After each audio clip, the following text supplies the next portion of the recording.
सुप्रभातम विद्यार्थी मित्रों।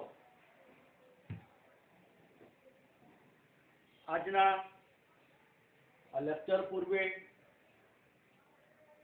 अगाउना लेक्चरनी जे सामान्य रूपरेखा जोईए तो आल्डिहाइड अने कीटोन के जे केंद्रानुरागी योगशील प्रक्रिया आपे के जेमा केंद्रानुरागी प्रक्रियक आल्डिहाइड अने कीटोन कार्बोनिल समूहना कार्बन साथे समतल ने लंब रूपे हुमलो करे। परिणामे कार्बन अने NU माइनस वच्चे एक नवो बंध रचाय अने चतुष्फलकीय आल्कोक्साइड निपज ए मध्यवर्ती तरीके प्राप्त थाय, जे प्रक्रिया माध्यममांथी प्रोटोन मेळवीने विद्युत तटस्थीय निपज तरीके आपने चतुष्फलकीय स्वरूपे बने के जेमा कार्बोनिल कार्बन ना sp2 संकरण मांथी sp3 संकरण थतुं जोवा मळे।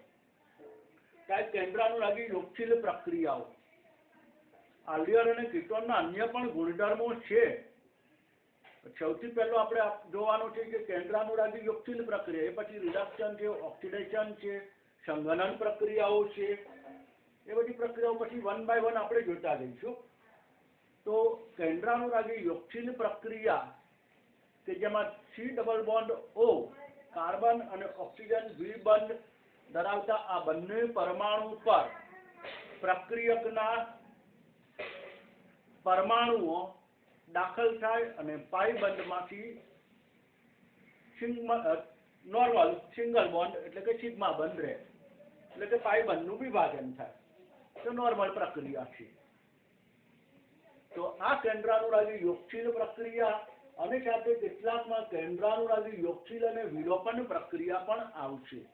એટલે પહેલા केंद्रानुरागी योगशील થશે અને પછી પાછી વિલોપન પ્રક્રિયા થશે। એટલે કે દ્વિબંધમાંથી સિંગલ બોન્ડ અને સિંગલ બોન્ડમાંથી ફરી પાછો દ્વિબંધ એ પ્રકારની પ્રક્રિયાઓ પણ આની અંદર આવશે।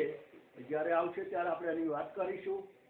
સૌપ્રથમ અત્યારે કેન્દ્રાનુરાગી યોગशील પ્રક્રિયાઓ જે ટોટલ 5 આપવામાં આવેલી છે બુકની અંદર, જેમાંની નંબર 1 પહેલી પ્રક્રિયા જે છે એ હાઇડ્રોજન સાયનાઇડ સાથેની પ્રક્રિયા। તો હાઇડ્રોજન સાયનાઇડ સાથેની આ પ્રક્રિયા હવે મિત્રો સાથે સાથે એક માહિતી પણ તમને આપી દઉં। સ્વાધ્યાયની અંદર 12.1 પહેલો જ પ્રશ્ન છે।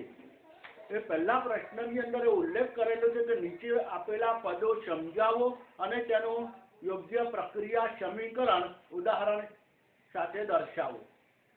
એમાં પહેલો જ આપવા બધા અલગ અલગ આપેલા છે જે હવે વન બાય વન પ્રક્રિયામાં આવશે। એમાંનો પહેલો નંબર 1 આપેલું છે સાયનોહાઇડ્રીન। કે સાયનોહાઇડ્રીન પદનો અર્થ શું છે?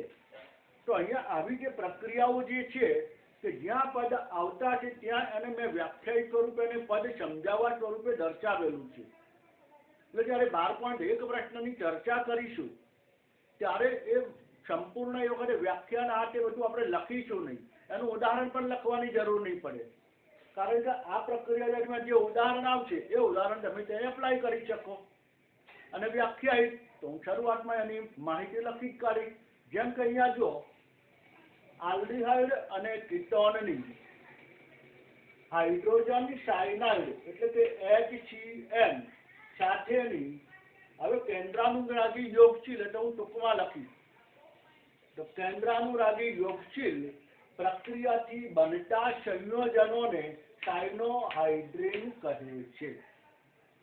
तो सायनोहाइड्रीन शब्दनो अर्थ थई गयो। એટલે કે આલ્ડિહાઇડ અને કીટોન આ બંને પ્રકારના સંયોજનો હાઇડ્રોજન સાયનાઇડ HCN સાથે પ્રક્રિયા કરીને જે સંયોજન બનાવે જે સાયનોહાઇડ્રીન તરીકે ઓળખાય। આ પદનો અર્થ ઓકે। હવે આ જે પ્રક્રિયા જે છે એની બેઝિક આપણે માહિતી જોતા જઈએ કે હાઇડ્રોજન સાયનાઇડ કે જેની અંદર HCN કે જે હાઇડ્રોજન અને સાયનાઇડ CN વચ્ચે એક પ્રકારનો સહસંયોજક બંધ હોય, પરિણામે શું થાય Cn માઇનસ અને H પ્લસ, તો હાઇડ્રોજન અને Cn એ પ્રબળ કેન્દ્રાનુરાગી Cn ન બને, કારણ બંને વચ્ચે સહસંયોજક બનશે. સહસંયોજક બંધ હોવાને પરિણામે હાઇડ્રોજન ઉપર આંશિક ધન વીજભાર અને Cn ઉપર આંશિક ઋણ વીજભાર બને. આંશિક ઋણ વીજભાર બનવાને પરિણામે Cn માઇનસનું એ નિર્બળ કેન્દ્રાનુરાગી પ્રક્રિયક બને એ વખતે. અને જો નિર્બળ કેન્દ્રાનુરાગી પ્રક્રિયક નિર્બળ Nu માઇનસ હોય તો કાર્બોનિલ કાર્બન સાથે, એટલે કે આલ્ડીહાઇડ અને કીટોન સાથે જે પ્રક્રિયા કરે એ પ્રક્રિયા ધીમી કરે. એક બેઝિક આપણે ખાલી સમજી રાખીએ, આને કાંઈ આપણે જરૂર નથી, પણ આ ખાલી સમજવાનું કે હાઇડ્રોજન અને સાયનાઇડ જે અહીંયા ટ્રિપલ બોન્ડ છે, આપણે બેઝિકલી આ જે અહીંયા વચ્ચેનો બંધ છે કે જે હાઇડ્રોજન અને Cn વચ્ચેનો બંધ, જેને કારણે હાઇડ્રોજન ઉપર આંશિક ધન વીજભાર અને Cn આખો આપણે જે ગણીએ જેના ઉપર આંશિક ઋણ વીજભાર હોય. આંશિક કારણ કે સહસંયોજક બંધ છે, પરિણામે ધ્રુવીય પ્રકારનો અણુ છે, એટલે અહીંયા આંશિક ઋણ વીજભાર હોય. આપણે જે પ્રક્રિયા કરવાની છે એ ક્યાં કરવાની છે, તો કાર્બોનિલ કાર્બન પર. હવે કાર્બોનિલ કાર્બન આપણે જાણીએ છીએ કે જે શું છે, આંશિક ધન વીજભારિત. હવે જો આ આંશિક ઋણ વીજભારિત હોય તો આના ઉપર અહીંયા જે આક્રમણ થાય છે, હુમલો કરે, એ ઓછી તીવ્રતાથી થાય, કારણ કે આંશિક ઋણ વીજભાર છે. એની સાપેક્ષમાં જો આ બંધનું હું વિભાજન કરી દઉં, એટલે કે હાઇડ્રોજન અને સાયનાઇડ વચ્ચેનો બંધ બ્રેક થઈ ગયો. જો બંધ બ્રેક થઈ જાય તો પરિસ્થિતિ શું આવી જાય, આ સંપૂર્ણપણે ધન વીજભારિત બની જાય અને આ સંપૂર્ણપણે ઋણ વીજભારિત બને. અને સંપૂર્ણ ઋણ વીજભારિત બને તે પ્રબળ કેન્દ્રાનુરાગી બની ગયો. આપણે Nu માઇનસ છે જે હવે કેવો બની ગયો, પ્રબળ. અને પ્રબળ કેન્દ્રાનુરાગી પ્રક્રિયક Cn માઇનસ પ્યોર નેગેટિવ, જે આના ઉપર હવે ઝડપથી હુમલો કરે, એટલે પ્રક્રિયા શું થાય, ઝડપી. એટલે કે હાઇડ્રોજન સાયનાઇડ સાથેની પ્રક્રિયા મારે ઝડપી બનાવવી હોય તો મારે Cn માઇનસ એ હાઇડ્રોજનથી મુક્ત કરવો પડે. તો એના માટે શું વપરાય, કયા ઉદ્દીપક વપરાય, એની માહિતી હવે આપણે આગળ જોતા જઈએ. તો સૌપ્રથમ પહેલી માહિતી ખાસ ધ્યાનમાં રાખજો. HCN અથવા આપણે અહીંયા ઉલ્લેખ કરી રાખીએ શુદ્ધ, બુકમાં આપેલું છે મુજબ શુદ્ધ HCN સાથેની આ પ્રક્રિયા ધીમી છે, અને ધીમી પ્રક્રિયાઓ સામાન્ય રીતે ઉદ્યોગમાં પરવડે નહીં. આથી શું કરવામાં આવે, આથી સૌપ્રથમ આ પ્રક્રિયાને બેઝ વડે ઉદ્દીપિત, એટલે કે ઉદ્દીપક દ્વારા કરવાની પ્રક્રિયા. બેઝ વડે ઉદ્દીપિત કરીને પ્રબળ કેન્દ્રાનુરાગી આયન, જે કયો આયન આપણને પ્રાપ્ત થઈ રહ્યો છે, Cn માઇનસ. હવે આપણી જોડે આયન કયો બની ગયો, Cn માઇનસ ઉત્પન્ન કરવામાં આવે છે, જેથી તે કોણ, Cn માઇનસ કાર્બોનિલ કાર્બન સાથે ઝડપથી પ્રક્રિયા કરે. એટલે હવે Cn માઇનસ ઉત્પન્ન થઈ ગયું પ્યોરલી, તો એ Cn માઇનસ હવે કાર્બોનિલ કાર્બન સાથે ઝડપથી પ્રક્રિયા કરે. એટલે અહીંયા જે બેઝ ઉદ્દીપક વડે ઉદ્દીપિત કરવાની આ જે પ્રક્રિયા છે પ્રથમ, તો એને આપણે અહીંયા ઉલ્લેખ કરીએ. આપણી જોડે જે ઘટક છે એ હાઇડ્રોજન સાયનાઇડ છે, જેની પ્રક્રિયા કરવામાં આવે છે બેઝ સાથે. બેઝ તરીકે OH- આપણે લખીએ. આ બે વચ્ચે અત્યારે અહીંયા પ્રક્રિયા થાય એટલે શું થાય, આ H આની સાથે જોડાઈ જાય એટલે H2O બની જાય અને અહીંયા Cn-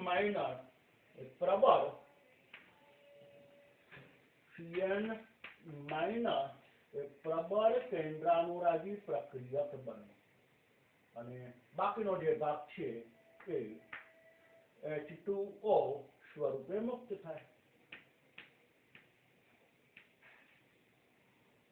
દાખલા તરીકે અહીંયા NaOH હોય તો અહીંયા NaCN બને. NaCN એટલે આયનિક બનશે. NaCN એટલે આયનિક બનશે. જે જલીય માધ્યમમાં પાણી છે, જલીય માધ્યમમાં Na+ અને Cn- માં આયનીકરણ પામે એટલે Cn- પ્રબળ કેન્દ્રાનુરાગી પ્રક્રિયક બની ગયું. પ્રબળ Nu- પ્યોર નેગેટિવ આયન. અને પ્યોર નેગેટિવ આયન એટલે કાર્બોનિલ કાર્બનના ધન વીજભારિત જે આંશિક ધન વીજભારિત કાર્બન ઉપર ઝડપથી હુમલો કરે. બરાબર. તો હવેની આગળ જે પ્રક્રિયા છે એ કાર્બોનિલ કાર્બન સાથેની સામાન્ય રીતે આ બધી પ્રક્રિયાઓ પ્રતિવર્તી સ્વરૂપની છે. હવે મૂળભૂત આપણે જે પ્રક્રિયા છે એ કાર્બોનિલ કાર્બન સાથેની આ પ્રક્રિયા. કાર્બન ડબલ બોન્ડ O, જ્યાં કાર્બન ઉપર આંશિક ધન વીજભાર, ઓક્સિજન ઉપર આંશિક ઋણ વીજભાર, આ પરિસ્થિતિ છે. હવે એની પ્રક્રિયા કોની સાથે થઈ રહી છે? Cn- પ્રબળ કેન્દ્રાનુરાગી પ્રક્રિયક. તો જેની પ્રક્રિયા અહીંયા Cn- સાથે કરવામાં આવે.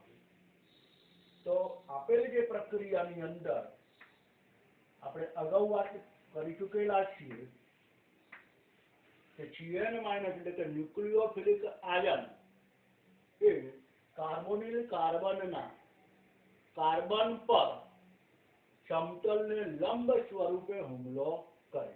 એટલે કે આ Cn- એ આ જે સમતલને એટલે કે આ કાર્બન પર અહીંયા હુમલો કરે. કારણ કે આ નેગેટિવ છે, આ પોઝિટિવ છે, એટલે આને અહીંયા હુમલો કર્યો. સ્વાભાવિકપણે આ બંધનું ઇલેક્ટ્રોન એ કોના તરફ જતું રહે? ઓક્સિજન પરમાણુ તરફ.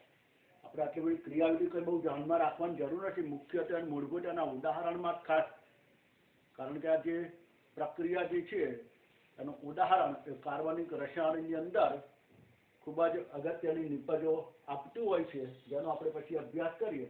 તો આ Cn- કાર્બોનિલ કાર્બન સાથે જોડાયો અને પાઈ બંધનું ઇલેક્ટ્રોન ઓક્સિજન પરમાણુ તરફ શિફ્ટ થયું, કારણ કે ઓક્સિજનની વિદ્યુત ઋણતા વધારે છે.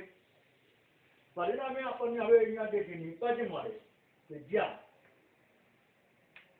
કાર્બન સાથે આ રીતે બે જોડાયેલા સમૂહ, હવે આ કાર્બન સાથે નવું કોણ જોડાઈ ગયું? Cn- એટલે Cn- અહીંયા જોડાઈ ગયું છે Cn સ્વરૂપે. બરાબર. બાકી રહ્યો કે કાર્બન અને ઓક્સિજન વચ્ચેનો આ જે બંધ જે છે એ તો બંધ રહેવાનો જ, પણ આ બંધનું ઇલેક્ટ્રોન કોના તરફ આવી ગયું? ઓક્સિજન પરમાણુ પર. અને પરિણામે ઓક્સિજન પરમાણુ પર અહીંયા નેગેટિવ ચાર્જ બન્યો. આજે કાર્બન એ sp2 સંકરણ હતું, sp3 સંકરણ થઈ ગયું. મધ્યવર્તી નિપજવાની ચતુષ્ફલકીય આલ્કોક્સાઇડ બન્યો, જે હવે શું કરશે? પ્રક્રિયા માધ્યમમાંથી પ્રોટોન સ્વીકારે. તો આગળ હવે આની જે પ્રક્રિયા થાય તે પ્રક્રિયા માધ્યમમાંથી પ્રોટોન સ્વીકારવાની પ્રક્રિયા.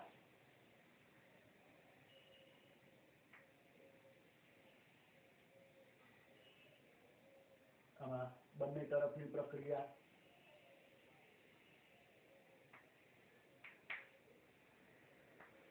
એટલે પ્રતિવર્તી પ્રક્રિયા શું મેળવશે તો H+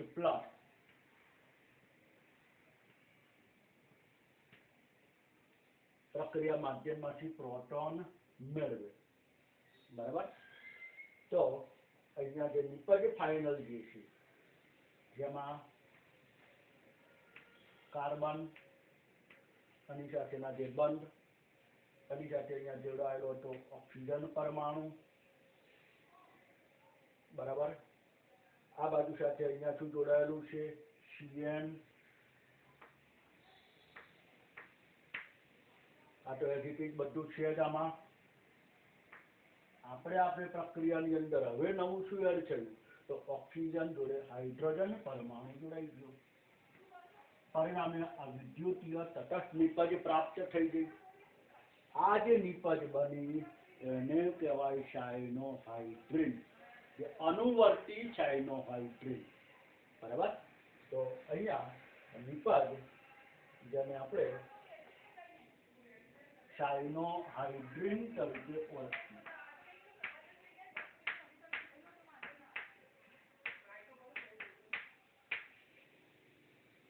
આ જે સાયનોહાઇડ્રિન દાખલા તરીકે અહીંયા બંને હાઇડ્રોજન હોય હવે જો આપણે આલ્ડિહાઇડ કીટોનનું શરૂઆતમાં સ્વરૂપ સમજી ગયેલા એને આધારે બંને હાઇડ્રોજન તો મિથેનોલ બંને હાઇડ્રોજન મિથેનોલ એટલે કે ફોર્માલ્ડિહાઇડ બંને હાઇડ્રોજન મિથેનોલ ફોર્માલ્ડિહાઇડ એટલે કહેવાય ફોર્માલ્ડિહાઇડ સાયનોહાઇડ્રિન મિથેનોલ સાયનોહાઇડ્રિન અહીંયા CH3 હોય અને હાઇડ્રોજન હોય તો इथेनॉल तो इथेनॉल CH3 हाइड्रोजन इथेनॉल सायनोहाइड्रिन टूंकमां जे प्रक्रियक होय एनो सायनोहाइड्रिन बोलवानुं आनुं जनरल नाम बोलवानुं बराबर आ रीते अहींया सायनोहाइड्रिन निपज बने एटले के सौ प्रथम बेज उद्दीपक वडे उद्दीपित करो कार्बोनिल कार्बन साथे झड़पथी पछी प्रक्रिया थाय प्रबल केंद्रानुरागी प्रक्रियक અને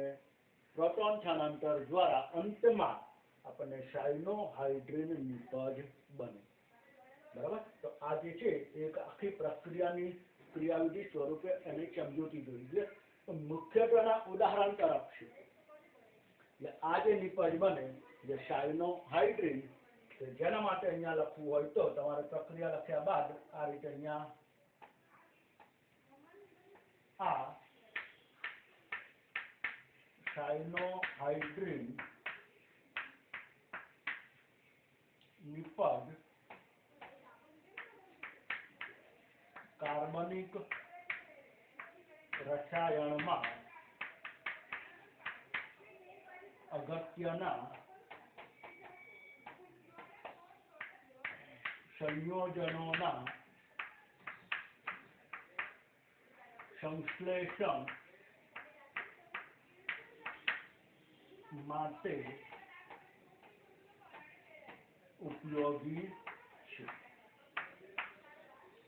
आ जे छे ए अन्य कार्बनिक संयोजनो तमारे जे बनाववाना छे जे आपणे हवे उदाहरणथी जोईशुं बुकमां एक पण उदाहरण नथी अने आनी अंदर एक परिवर्तनो एक विशिष्ट तरीके पूछी शकाय एवा छे जे आपणे जोवाना छे तो बेजिक आखी आ प्रक्रिया हाइड्रोजन सायनाइड साथे आल्डिहाइड અને કીટોન પ્રક્રિયા કરે એટલે નિપજ બનાવે સાયનોહાઇડ્રિન નિપજ જે સાયનોહાઇડ્રિન બને એ સાયનોહાઇડ્રિન નિપજની આ જે પ્રક્રિયા ધીમી હોવાથી બેઝ ઉદ્દીપક દ્વારા ઉદ્દીપિત કરી એટલે પ્રબળ કેન્દ્રાનુરાગી પ્રક્રિયક બન્યો જે કાર્બોનિલ કાર્બન સાથે ઝડપથી પ્રક્રિયા કરશે અને અનુવર્તી સાયનોહાઇડ્રિન નિપજ અનુવર્તી એટલે જે પદાર્થ લીધો હોય मिथेनॉल तो मिथेनॉल सायनोहाइड्रिन इथेनॉल तो इथेनॉल सायनोहाइड्रिन एसीटोन अथवा प्रोपेनॉन तो प्रोपेनॉन सायनोहाइड्रिन ओके तो जे आल्डिहाइड અને કીટોન લીધો હોય એનો અનુવર્તી સાયનોહાઇડ્રિન બને જેમાંથી અગત્યની નિપજો મેળવવામાં આવતી હોય છે જેને આપણે ઉદાહરણ સાથે આગળ સમજીએ જેમાં આપણે જે આ ઉદાહરણ જોવાના છે एक कार्बनिक परिवर्तन स्वरूपे અને મોસ્ટ આઈએમપી છે કે જે બોર્ડની અંદર પણ પૂછી શકાય એવું પરિવર્તન બુકમાં મિત્ર એનો ઉલ્લેખ નથી, ઉદાહરણ પણ બુકમાં એનો ઉલ્લેખ નથી, પણ પૂછી શકાય એવું પરિવર્તન છે, જેમાંનું પહેલું ઇથેનોલમાંથી લેક્ટિક એસિડ. વાસ્તવમાં લેક્ટિક એસિડનું બંધારણ અત્યારે કદાચ તમને ખ્યાલ નહીં હોય, પણ લેક્ટિક એસિડ અંગેની માહિતી આઈ થિંક 10મા ચેપ્ટરમાં ક્યાંક આપવામાં આવેલી, કે જે ચિરાલ કાર્બન યાની કે અસમ કાર્બન માં લેક્ટિક એસિડનો ઉલ્લેખ થઈ ગયેલો છે. એનીવેર આપણે અહીંયા પરિવર્તન તરફ જોઈએ તો ઇથેનોલ. હવે જનરલી આપણે અહીંયા જે બંધારણ લખીએ કોઈ પણ પ્રક્રિયા ઉદાહરણમાં તો નોર્મલ સ્વરૂપે જ લખવાનું, કે જેમાં આ રીતે અહીંયા ડબલ બોન્ડ હો આ છે એ સ્વરૂપે લખવાની કોઈ જરૂર જ નથી. અગર નોર્મલ સ્વરૂપે લખશો તો તમને પ્રક્રિયા કેવી રીતે લખવી ખબર પડશે. અહીંયા તો ખબર પડી ગઈ કે ભાઈ કાર્બન જોડે CN મૂકી દેવાનું, ઓક્સિજન જોડે હાઇડ્રોજન મૂકી દેવાનું અંતિમ નિપજમાં. પણ અહીંયા જે આપણે લખવાનું છે એ કેવી રીતે લખવાનું એને આધારે આપણે ફોકસ કરીશું. તો તમને આપવામાં આવેલું છે ઇથેનોલ. ઇથેનોલ એટલે કે CH3CHO જે તમને આપેલું છે, બરાબર, જેને આપણે કહીએ છીએ ઇથેનોલ.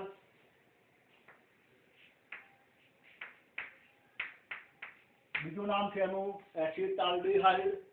આ બંને નામો યાદ રાખવાના, દરેકના સામાન્ય નામ IUPAC આપણે શરૂઆતમાં ચર્ચા કરેલી છે, એટલે એ પણ યાદ રાખવાનું, ક્યારેક એવા નામથી પણ પૂછે. તો ઇથેનોલમાંથી લેક્ટિક એસિડ. સૌ પ્રથમ ઇથેનોલની જે પ્રક્રિયા કરવાની છે એ હાઇડ્રોજન સાયનાઇડ સાથેની પ્રક્રિયા, અને ઉદ્દીપક તરીકે બેઝ. બંને વસ્તુ આપણે ધ્યાનમાં રાખવાની. બેઝ ઉદ્દીપકની હાજરીમાં હાઇડ્રોજન સાયનાઇડ સાથેની પ્રક્રિયા. તો હાઇડ્રોજન સાયનાઇડ સાથેની આ જે પ્રક્રિયા જે છે કે જેમાં CH3CHO વાળો કાર્બન એ કાર્બોનિલ સમૂહ કહેવાય.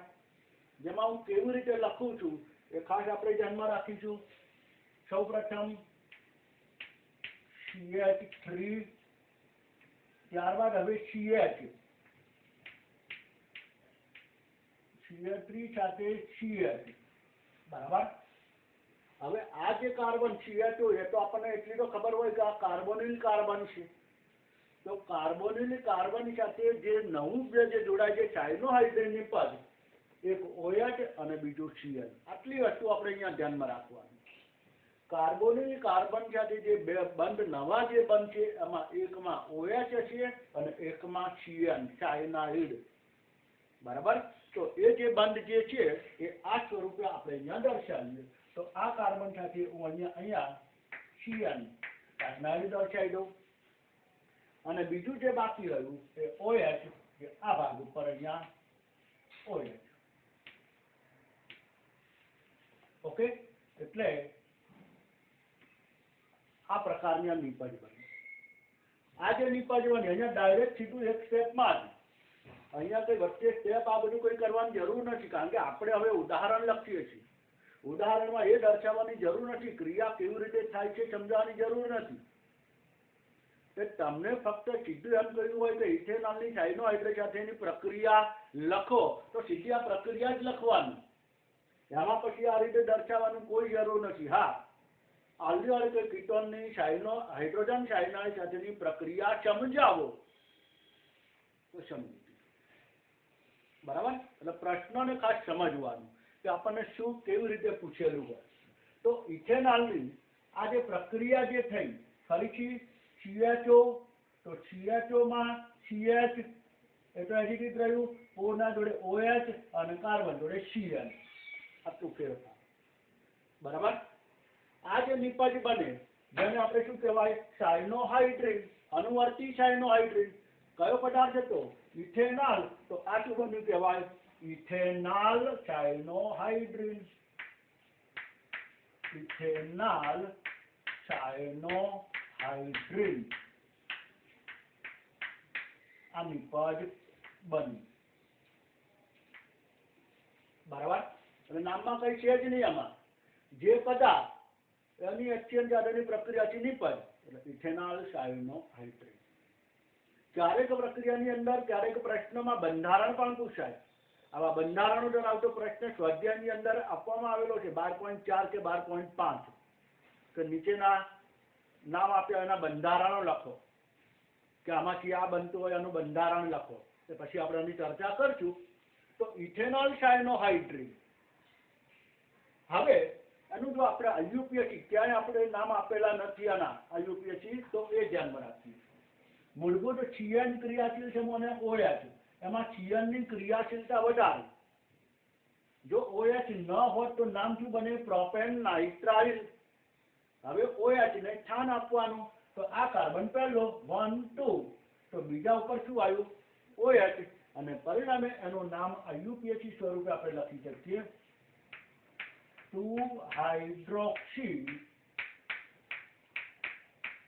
ટોટલ 3 કાર્બન એટલે પ્રોપેન અને સાયનાઇલ સમૂહથી આપણે એને નાઇટ્રાઇલ સ્વરૂપે ઓળખીએ. બરાબર. એટલે 2 હાઇડ્રોક્સી પ્રોપેન નાઇટ્રાઇલ. આ જો પ્રક્રિયાનું ઉદાહરણ પૂછે તો તમારે આટલું જ લખવાનું, આગળ વધવાની જરૂર નથી. પણ આગળ મેં હવે પ્રશ્ન અહીંયા પરિવર્તન તરીકે તમને પૂછ્યું છે લેક્ટિક એસિડ. તો લેક્ટિક એસિડ એસિડ આવ્યો, લેક્ટિક એસિડ ઇક એસિડ. ઇક એસિડ એટલે ત્યાં COOH સમૂહ હોવો જોઈએ. બરાબર. લેટેસ્ટમાં તમે એક્ઝામ આપેલી MCQ ટેસ્ટ એમાં એક પ્રશ્ન એવો હતો કે નીચેના પૈકી કયો એસિડ COOH સમૂહ ધરાવતો નથી. તો ત્યાં જે દરેકના નામ હતા દરેકના નામમાં આમ જોઈએ તો ઇક એસિડ આવે જ છે. એમાં એક બંધારણ લેક્ટિક એસિડ હતું, બીજું એક હતું પિક્રિક એસિડ. તો પિક્રિક એસિડ ઇક એસિડ શબ્દ જ લાગે એટલે ઇક એસિડ એટલે એમાં પણ COOH હોવું જોઈએ. પણ વાસ્તવમાં પિક્રિક એસિડમાં COOH સમૂહ ન હોય. આપણે વાત કરેલી ચેપ્ટર નંબર 11 ની અંદર 2,4,6 ટ્રાઇનાઇટ્રોફિનોલ OH આવે પિક્રિક એસિડ. બાકીના જે બધા છે એમાં COOH સમૂહ હતો. અગત્યનો પ્રશ્ન ધ્યાનમાં રાખવાનો. ઓકે. તો અહીંયા જે ઇથેનોલ સાયનોહાઇડ્રેટ છે એમાંથી હવે આપણે એસિડ તરફ જવાનું. તો એ માટે મારે CN નું COOH માં કન્વર્ટ કરવાનું છે. CN માંથી મારે શું બનાવવાનું? COOH. તો CN માંથી COOH બનાવવાની એટલે કે નાઇટ્રાઇલ માંથી કાર્બોક્સિલિક એસિડ. જે કાર્બોક્સિલિક એસિડ બનાવટમાં આ ચેપ્ટરમાં આવું છે. પણ આપણે અત્યારે પરિવર્તન રૂપે અને અહીંયા જોઈ લઈએ તો આપેલી હવે CN માંથી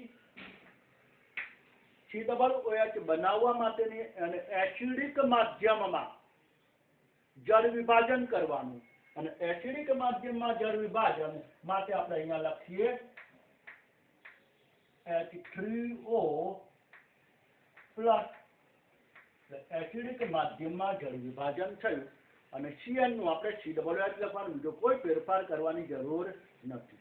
એટલે CN માંથી COOH બનાવવા માટેની આ પ્રક્રિયા. બાકીનું જે છે એ બધું જ એજ ઇટ ઇઝ. CH3 CH અહીંયા જે આપવામાં આવેલું હતું OH એમાં કોઈ ફેરફાર નહીં. બરાબર. અને એની સાથે હવે અહીંયા જે CN આપેલું એ CN ની જગ્યાએ ખાસ યાદ રાખજો CN માંથી COOH CN માંથી COOH બનાવવો હોય તો H3O પ્લસ ડેલ્ટા જળ વિભાજન અને ઉગ્ર જળ વિભાજન કહેવા માટે અહીંયા ડેલ્ટા તમારે દર્શાવી દેવાનું. બરાબર. શું કર્યું? CN માંથી COOH માં રૂપાંતર. તો CN માંથી COOH માં રૂપાંતર કરવા માટે એસિડિક માધ્યમમાં જળ વિભાજન H3O પ્લસ ડેલ્ટા. આ જે નિપજ બની એમાં જો કાર્બન કાર્બન છે એક બાજુ CH3 એક બાજુ COH એક બાજુ OH અને એક બાજુ હાઇડ્રોજન, ચારેય સમૂહ અલગ અલગ અને માટે અને કહીશું અસમ કાર્બન કાયરલ કાર્બન, જે પ્રકાશ ક્રિયાશીલતા દર્શાવે, જે સમતલીય ધ્રુવીભૂત પ્રકાશ એટલે કે ધ્રુવીભૂત પ્રકાશનું ડાબી કે જમણી દિશામાં પરાવર્તન કરે, ડાબી દિશામાં પરાવર્તન કરે તો લીવો સમઘટક, વામભ્રમણીય સમઘટક, માઇનસ સમઘટક, અને જમણી દિશામાં કોણાવર્તન કરે તો ડેક્ટ્રો દક્ષિણ ભ્રમણીય અથવા પ્લસ સમઘટક, જે 10મા ચેપ્ટરમાં અભ્યાસ કરેલો હતો. તો આ જે છે lactic acid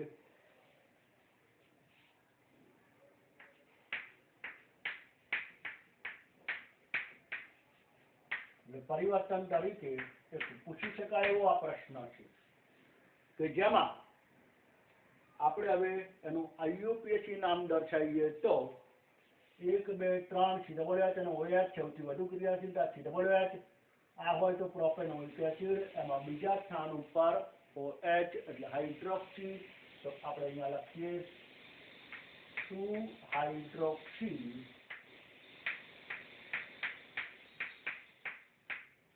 propanoic acid, 2 hydroxy propanoic acid, તો જેને લેક્ટિક એસિડ તરીકે ઓળખવામાં આવે. બરાબર, એટલે અહીંયા આ જે છે એ IUPAC નામ દર્શાવેલું.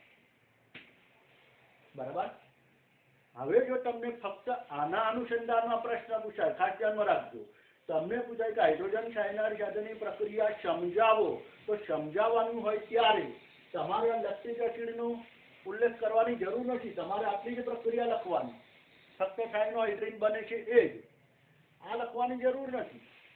આ તો મેં એના માટે તમને દર્શાવ્યું કે કદાચ આવું કોઈ પરિવર્તન પૂછે કે 2 માર્કની અંદર 2 સ્ટેપ આ જ લખવાનું, બીજું કશું જ નહીં. આ પ્રક્રિયા માટેનું આખું ઉદાહરણ નથી. પ્રક્રિયા માટેનું ઉદાહરણ ફરીથી સમજી લેજો. પહેલું જ સ્ટેપ, ઇથેનોલની HCN સાથેની આ જે પ્રક્રિયા દ્વારા નિપજ ઇથેનોલ સાયનોહાઇડ્રીન બને એટલે પ્રક્રિયા પૂરી થઈ ગઈ, આના માટે. પણ જો પરિવર્તન પૂછવામાં આવેલું હોય તો આખું બને. બરાબર, આ રીતે લખવાનું, 2 માર્ક પરિવર્તનમાં રોકડા. ઓકે, સેમ એજ નેક્સ્ટ. હવે બીજી પ્રક્રિયા આપણે જોઈએ, એસિટોન માંથી 2 હાઇડ્રોક્સી 2 મિથાઇલ પ્રોપેનોઇક એસિડ, તો એ જ રીતે અહીંયા જોઈએ પ્રોપેનોઇક એસિડ બન્યું, 2 હાઇડ્રોક્સી 2 મિથાઇલ. આનું બંધારણ જો તમને ખ્યાલ આવે તો ઓટોમેટિક ધીરે ધીરે ખબર પડી જાય. અને એસિટોન, તો એસિટોન એટલે પ્રોપેનોન, પ્રોપેનોન કે જેનું બંધારણ આપણે દર્શાવીએ તો આ રીતે દર્શાવી શકો, CH3 CO CH3. જરૂર નથી કે નીચે ડબલ બોન્ડ O કરીને દર્શાવવું, એવું કઈ જરૂરી નથી. હવે એની જે પ્રક્રિયા કરવાની છે કોની સાથે, સેમ એજ હાઇડ્રોજન સાયનાઇડ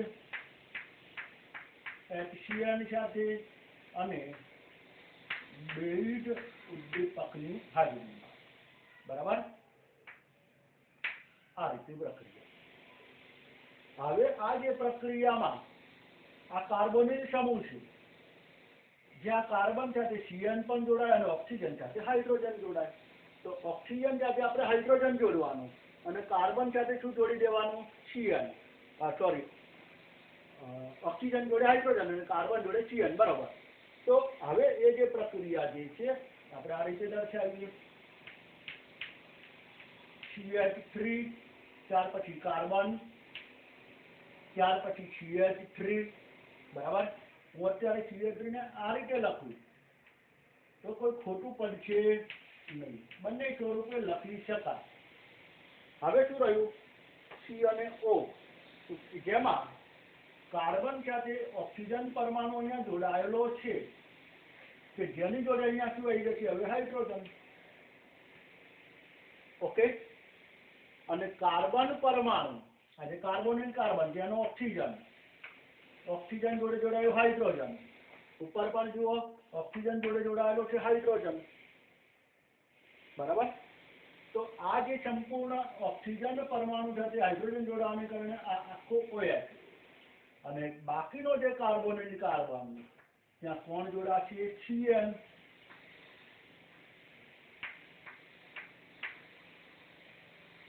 જનરલી આમાં CN આ રીતે રાખશો તો એનું નામકરણ તમે લખી શકો, બાકી એવું બી જરૂરી નથી. CH3 CH3 ઉપર OH નીચે CN એ પણ લખી શકાય, એ કઈ જરૂરી નથી. તો આ જે નિપજ બની એ શેમાંથી બની? તો એસિટોન. આ જે પદાર્થ છે તો જેનું નામ છે એસિટોન, આપણે અહીંયા લખેલું છે મુજબ જોઈએ છે, જેનું આયુપીએસી નામ પ્રોપેનોન. તો એસિટોનમાંથી હાઇડ્રોજન સાયનાઇડ સાથેની પ્રક્રિયાની જે નિપજ બને કઈ કહેવાય? સાયનોહાઇડ્રિન. તો આનું નામ શું કહેવાશે? કશું તો સિમ્પલ, એસિટોન સાયનોહાઇડ્રિન. નામમાં બહુ કઈ ચિંતા જેવું છે જ નહીં. જે પદાર્થ છે તો એનો હાઇડ્રોજન સાયનાઇડ સાથેની આ પ્રક્રિયા એટલે એસિટોન સાયનોહાઇડ્રિન. એટલે તમારે આનું સમજૂતી પૂછે તો આ ઉદાહરણ પૂરું થઈ ગયું. હવે આગળ ઉદાહરણ લખવાની જરૂર નથી. એટલે આલ્ડિહાઇડ પણ આવી ગયો અને કેટોન બંને ના હોય કે એક ઉદાહરણ બની ગયા. પણ જો આ પરિવર્તન પૂછ્યું તો પરિવર્તનના પ્રોપેનોઇક એસિડ, બરાબર. તો હવે જે આગળ છે એ CN નું આપણે શું બનાવવાનું? COOH. CN નું રૂપાંતર કેવા કરી દેવાનું? COOH માં. તો CN નું COOH કરવાનું શું કરવા? H3O plus delta. એસિડિક માધ્યમમાં ઉગ્ર પરિસ્થિતિમાં જળ વિભાજન, અને પછી આગળ ઉલ્લેખ આવવાનો છે કે CN નું મંદ પરિસ્થિતિમાં જો જળ વિભાજન કરો તો એમાઇડ નિપજ બને, અને એનો ઉલ્લેખ આપણે ચેપ્ટર નંબર 13 અને સ્વાધ્યાયના પરિવર્તનમાં જોઈ ગયેલા છીએ કે CN માંથી એમાઇડ બને. એમાઇડની જો હોફમેન બ્રોમેમાઇડ વિઘટન પ્રક્રિયા કરો તો કાર્બન નીકળી જાય અને 1 ડિગ્રી અમાઇન બને. આવી પ્રક્રિયાઓ જે ચેપ્ટર નંબર 13 માં હતી અને આપણે ઉલ્લેખ કરેલો છે. એટલે CN માંથી CONH2 પણ બને, CN માંથી COOH પણ બનશે, CN માંથી CH2NH2 પણ બને. એ બધું ચેપ્ટર નંબર 13 માં હતું. અને CN ની કેટલીક પ્રક્રિયાઓ જેનો મેં એક સામાન્ય બેઝિક ચાર્ટ દર્શાવેલો કે આટલી વસ્તુ CN માંથી બની શકે. ઓકે. તો અત્યારે હવે આની જે પ્રક્રિયા આપણે આગળ કરીએ તો H3O પ્લસ ડેલ્ટા.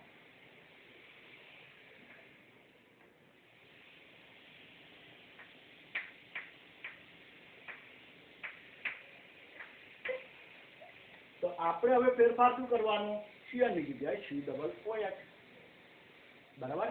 આ પરિવર્તનના અનુસંધાનમાં તો આપણે અહીંયા લખેલો CH3OH, એમાં કોઈ ચેન્જ નહીં.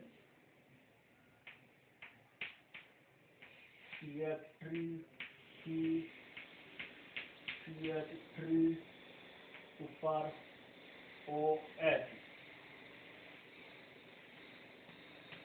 આટલામાં કોઈ ચેન્જ નહીં. હવે CN માંથી શું કરી દેવાનું? COOH.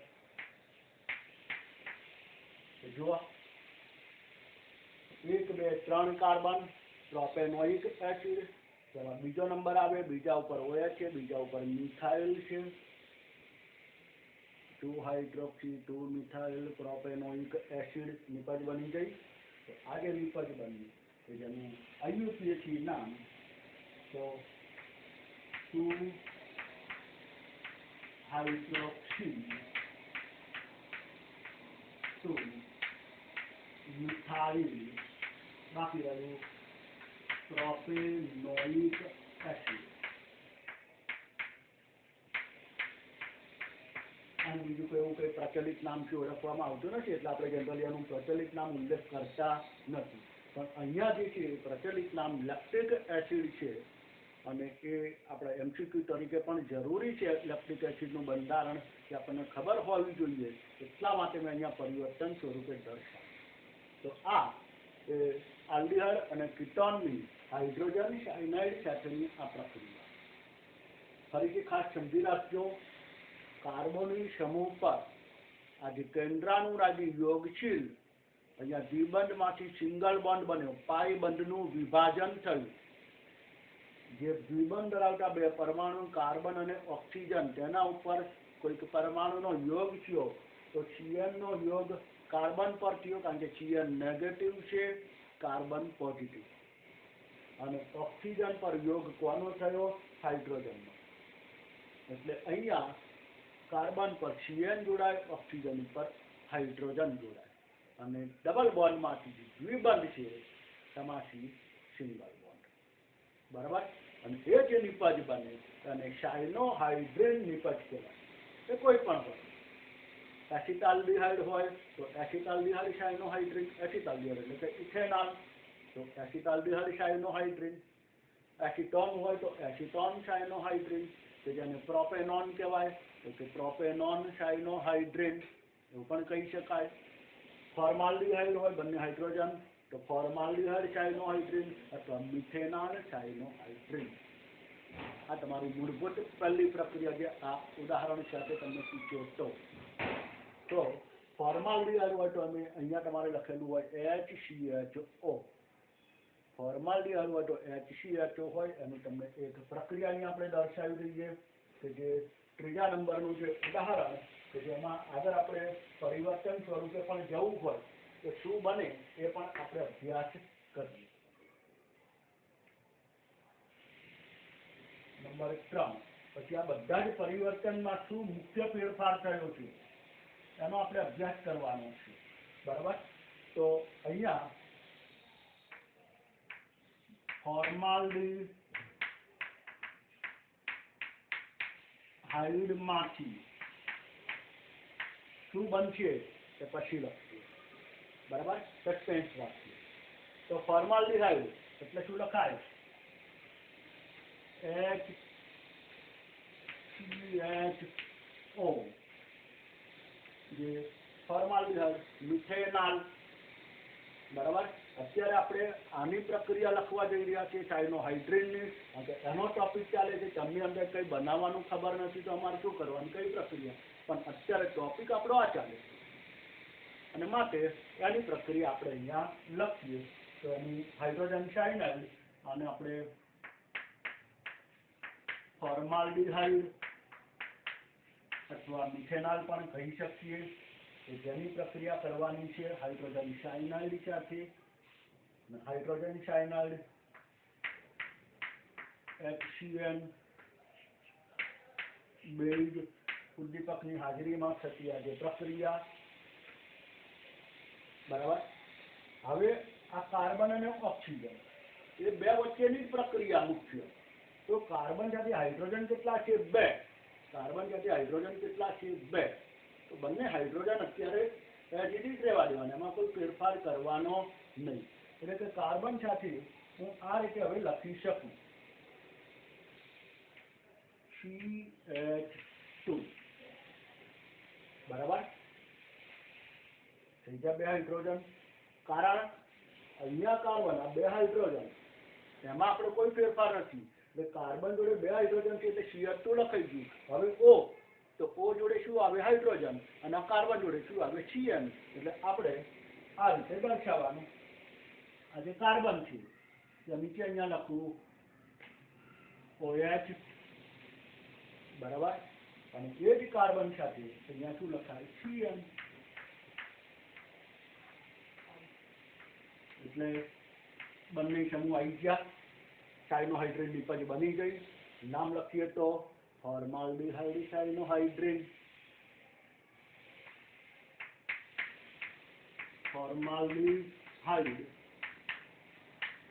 સાયનોહાઇડ્રેન.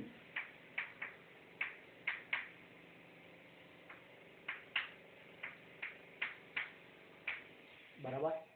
અથવા 1 હાઇડ્રોક્સી ઇથેનનાઇટ્રાઇલ જેનું IUPAC નામ 2 કાર્બન એટલે ઇથેન નાઇટ્રાઇલ સોરી 2 હાઇડ્રોક્સી ભૂલ ચૂક લઈ દેવી 2 હાઇડ્રોક્સી ઇથેન નાઇટ્રાઇલ કારણ કે આ કાર્બન પહેલો આ બીજો બરાબર તો આ ફોર્માલિટીની આપણી જે ઉદાહરણ મુજબની આપણે ખાસ ધ્યાનમાં રાખવું શું બન્યું 2 હાઇડ્રોક્સી ઇથેન નાઇટ્રાઇલ એટલે કે ફોર્માલિટી સાયનોહાઇડ્રીન બરાબર IUPAC નામ ખ્યાલ આવી જશે તો આનું IUPAC નામ એ અહીંયા હું દર્શાવી દઉં છું છતાં પણ આપણા જાણ ખાતર તો 2 હાઇડ્રોક્સી ઇથેન નાઇટ્રાઇલ ઓકે હવે આગળ નેક્સ્ટ પ્રક્રિયા જો હવે જે પ્રક્રિયા છે દરેક આની સમજૂતીમાં નહીં લખવાની અમે પહેલા કહેલું પણ જો આવું પ્રક્રિયા આગળ પૂછે તો બરાબર ત્યારે જ આપણે લખવાની છે તેથી આપણે લખીએ છીએ એક્રિલોપ્લાસ્ટ ડેલ્ટા આપેલ જે પ્રક્રિયા કે જેમાં આપણે શું કરવાનું CN માંથી COOH અહીંયા જે નિપજ લખીએ CH2 या CN લખેલું છે એની જગ્યાએ બની જાય COOH અને આ જે ભાગ છે ત્યાં આગળ અત્યારે OH ઉપર લખ્યું બરાબર ઇથેનોઇક એસિડ બીજા ઉપર OH तो 2 हाइड्रोक्सी इथेनोइक एसिड एનું નામ 2 हाइड्रोक्सी इथेनोइक एसिड કે જેનું IUPAC નામ છે તો અહીંયા શું બન્યું તો 2 હાઇડ્રોક્સી ઇથેનોઇક એસિડ નામ લાંબુ છે તો હું અત્યારે દર્શાવતો નથી પણ તમને અહીંયા ખ્યાલ આવી જવો જોઈએ કે શું બન્યું તો એ 2 હાઇડ્રોક્સી ઇથેનોઇક એસિડ આ સમજી લેજો હા એટલે હાઇડ્રોક્સી બરાબર તો આ એક કાર્બનિક પરિવર્તન આવું પણ થયું તો અહીંયા દરેકે દરેક પરિવર્તનની અંદર જ્યારે તમને કાર્બોક્સિલિક એસિડ બનાવવાનું કહ્યું તો ધ્યાનમાં રાખો ઇથેનોલ કેટલા કાર્બન છે 2 તમને જે મળતી નિપજ 1 2 3 પ્રોપેનોઇક એસિડ 3 કાર્બન 1 કાર્બન વધ્યો પહેલેથી વાત કરેલી જ્યારે કાર્બન સંખ્યા વધારવા તો જનરલી પ્રક્રિયામાં કોને લાવો CN અને એસિડ બનાવો તો CN નું જળ વિભાજન કરો તો CN માંથી COOH એટલે અહીંયા તમે જુઓ એસિટોન માંથી 2 hydroxy 2 methyl propanoic acid acetone એટલે 1 2 3 કાર્બન છે પ્રોપેનોઇક એસિડ એટલે 3 કાર્બન થઈ ગયા બીજું શું છે મિથાઇલ એટલે બીજો 1 કાર્બન તો ટોટલ અહીંયા કેટલા કાર્બન છે 4 અહીંયા 3 માંથી 4 કાર્બન તરફ કાર્બોક્સિલિક એસિડ તો 1 કાર્બન વધારવો છે CN લઈ દો CN નું જળ વિભાજન કરો ક્લિયર જ્યારે તમારા બંધારણમાં જનરલી 1 કાર્બન વધારવું હોય અને 1 કાર્બન વધારવા માટે CN લાવો CN નું જળ વિભાજન કરો તો COOH બનશે એસિડ બની ગયો તમારે એટલે તમારે જે નિપજ બનાવવાની પરિવર્તનમાં થોડું આવું લોજિક વિચારવું પડશે કે તમને શું આપ્યું છે શું બનાવવું છે શું ફેરફાર થઈ રહ્યો છે આટલી વસ્તુ વિચારવાની એટલે આલ્ડીહાઇડ કે કીટોન કોઈ પણ હોય એમાં જો એક હાઇડ્રોક્સી બનતું હોય અને બીજું નાઇટ્રાઇલ બનતું હોય તો હાઇડ્રોજન સાયનાઇડ કારણ કે હાઇડ્રોજન સાયનાઇડ સાથેની પ્રક્રિયાથી OH અને CN બંને આવે તો OH આવે એટલે હાઇડ્રોક્સી CN આવ્યો એટલે નાઇટ્રાઇલ એટલે તમારી પ્રક્રિયાની નિપજમાં જો હાઇડ્રોક્સી અને નાઇટ્રાઇલ આવતું હોય તો સમજી લેવાનું કે આલ્ડીહાઇડ કે કીટોનની HCN સાથેની પ્રક્રિયા હોય તમારી નિપજમાં 1 કાર્બન વધે તેવો હાઇડ્રોક્સી અને કાર્બોક્સિલિક એસિડ હોય તો પણ તમારે સમજી લેવાનું કે એની પ્રક્રિયા પહેલા કરવાની છે હાઇડ્રોજન સાયનાઇડ અને હાઇડ્રોજન સાયનાઇડ સાથે પ્રક્રિયા છે OH અને CN બને અને CN નું COOH માં રૂપાંતર કરો એટલે OH પણ આવે અને COOH પણ આવે. OH COOH OH COOH. એટલે આમાં જે સેકન્ડ સ્ટેપ છે એ એક્સ્ટ્રા છે, જે પૂછાય તો આવા પરિવર્તન એના માટે A B આવું પણ પૂછે, પ્રક્રિયક આપેલો હોય, અહીંયા આપેલું હોય A, પછી આ આપેલું હોય B, શું નિપજ બને આવો ઉલ્લેખ કરે. જો પણ પ્રક્રિયા છે COOH એનું રિડક્શન કરો તો CH2OH બને.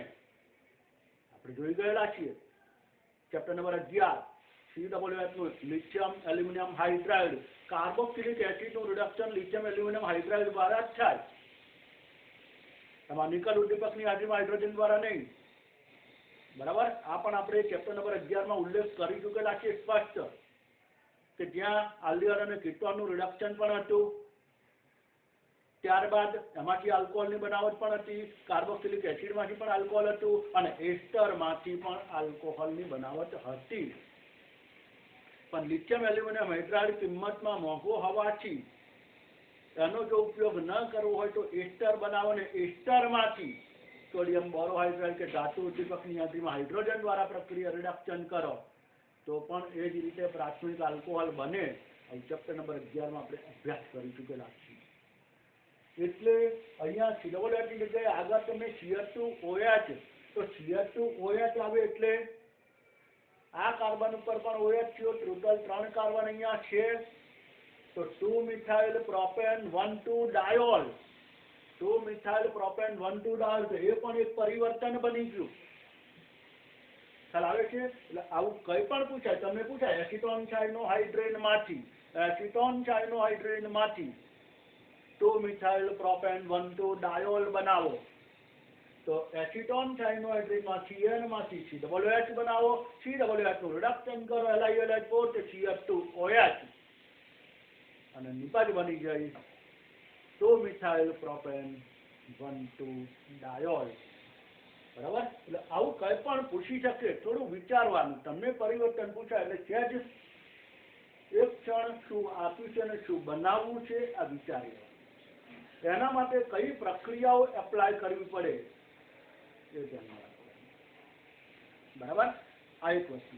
બીજું તમને ક્યારેક MCQ તરીકે પૂછે ઇથેનોલ સાયનોહાઇડ્રેટનું બંધારણ, તો કોઈ પણનું બંધારણ પૂછે એટલે તમારે પહેલા શું કરી દેવાનું, ઇથેનોલ. તો ઇથેનોલના સ્વરૂપમાં CH3CHO લખીએ, O નહીં લખવાનો, પહેલા CH3CH લખી કાઢવાનું. હવે તમને સાયનોહાઇડ્રેટ કહ્યું છે એટલે CH ની જોડે CN મૂકી દો અને OH મૂકી દો. આટલું કારણ CH3CH પછી CN અને OH એટલે સાયનોહાઇડ્રેટનું બંધારણ. તમને કહેવામાં આવે કે એસિટોન સાયનોહાઇડ્રેટ તો એસિટોન એટલે શું, CH3COCH3 તો CH3C અને અહીંયા CH3 લખો ખોટું નથી, CH3CCH3. હવે આ કાર્બન જોડે શું મૂકી દેવાનું, OH અને CN. જે CO વાળો છે કાર્બોનિલ સમૂહ વાળો કાર્બન હોય ત્યાં OH અને CN મૂકી દો એટલે તમારી સાયનોહાઇડ્રેટ નિપજ. મિથેનોલ સાયનોહાઇડ્રેટ તો મિથેનોલ એટલે HCHO એટલે અહીંયા CH2 તમે દર્શાવી શકો તો CH2. હવે એ જ કાર્બન સાથે CN ને એ જ કાર્બન સાથે OH, કારણ કે કાર્બન જ એક જ છે. ફોર્માલ્ડિહાઇડ મિથેનોલમાં કાર્બન જ એક હોય એટલે એ રીતે પણ આ નિપજના બંધારણો એટલે કે તમને પૂછવામાં આવે નીચેના પૈકી મિથેનોલ સાયનોહાઇડ્રેટનું બંધારણ કયું છે તમને ખબર હોવી જોઈએ. બરાબર. એટલે આ રીતનું પણ ધ્યાનમાં રાખજો. બીજું જે સાયનોહાઇડ્રેટ જે છે એમાં એક કાર્બન છે. મિથેનોલ સાયનોહાઇડ્રેટ કેટલા કાર્બન, 2. ઇથેનોલ સાયનોહાઇડ્રેટ ઇથેનોલના 2 કાર્બન, સાયનોહાઇડ્રેટનો 1 કાર્બન, 3. એસિટોન સાયનોહાઇડ્રેટ એસિટોનના 3 કાર્બન, સાયનોહાઇડ્રેટનો 1. Acetone cyanohydrate 4 carbon. આવું પણ પૂછે કે એસિટોન સાયનોહાઇડ્રેટમાં કાર્બન સંખ્યા કેટલી, તો તમે એસિટોન એટલે 3 કાર્બન લખી દો, સાયનોહાઇડ્રેટ ન વિચારો તો એ પણ પૂછે. ઘણી બધી અલગ અલગ પ્રશ્નો જે MCQ તરીકે પૂછાવાની શક્યતાઓ હોય છે કે જે IQ લેવલના પ્રશ્નો જે સમજવું પડે અને પછી તમે જવાબ લખી શકો છો. અને કે બુકમાં એવો ઉલ્લેખ ન કર્યો હોય પણ તમારે એને સમજાવવું પડે કે આ પ્રશ્ન કેવી રીતે છે, એને આધારે તમે એનો MCQ જવાબ તમે સિલેક્ટ કરી શકો. ઓકે મિત્રો, તો આજે આપણે કેન્દ્રાનુરાગી યોગશીલ પ્રક્રિયાની અંદર ફક્ત ને ફક્ત એક જ રાસાયણિક ગુણધર્મનો અભ્યાસ કરીએ છીએ, હાઇડ્રોજન સાયનાઇડ. સમય થોડો જશે પણ એક એક પ્રક્રિયા જેને જે મહત્વ છે એ રીતે આપણે સમજતા જઈશું. હજુ આગળ જો લેવી હોય તો પ્રક્રિયા તો આપણે લઈ શકીએ પણ આપણે સ્ટોપ કરીએ, કારણ કે જેટલું સ્લો બાય જેટલી શાંતિથી જઈશું એટલું તમને ચેપ્ટર સમજાતું જશે અને તો જ તમને મજા આવશે. બસ એક મજા આવવી જોઈએ. મજા આવે તો આરામથી તમે અભ્યાસ કરી શકો. જો મજા નહીં આવે તો તમે અભ્યાસ ન કરી શકો. એક સ્વાભાવિક વસ્તુ છે. ઓકે, તો આજના લેક્ચરનો અહીંયા વિરામ આપીએ. નવા લેક્ચર ને આજના લેક્ચર બંને સ્વરૂપે. જય સ્વામિનારાયણ.